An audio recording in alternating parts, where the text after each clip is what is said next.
The spark between us, the campus, was alive with the gentle buzz of autumn. Rust-colored leaves pirouetted through the air, and the faint scent of coffee drifted out of the cafe by the library. Adithier sat on the stone bench under the old oak tree, headphones in, pretending to study. But his eyes weren't scanning the lines of his textbook, they were following her.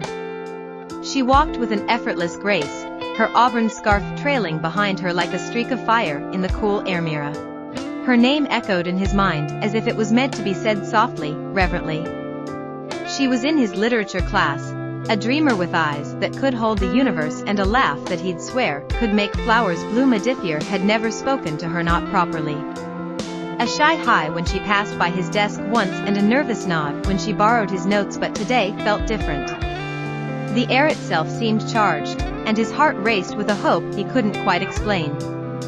As if on cue, Mira turned her head, her eyes locking onto his. She smiled, a fleeting, heart-stopping curve of her lips, and walked over.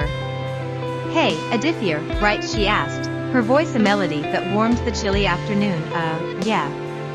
"Hi," he stammered, suddenly aware of his messy hair and wrinkled hoodie. "Mind if I sit?" "Of course not." His voice was too eager, and he mentally cringed.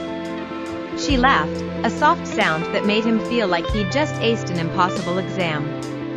She sat down, the distance between them just close enough to make his skin tingle. "I noticed you always sit here." "It's a nice spot," she said, looking up at the branches above, sunlight flickering through the leaves. "Yeah, it's quiet," he replied, trying to sound casual, though his heart was doing cartwheels. For a moment, silence settled between them.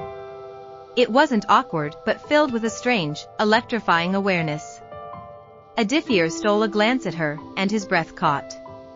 The way her fingers played with the edge of her scarf, the faint blush on her cheek.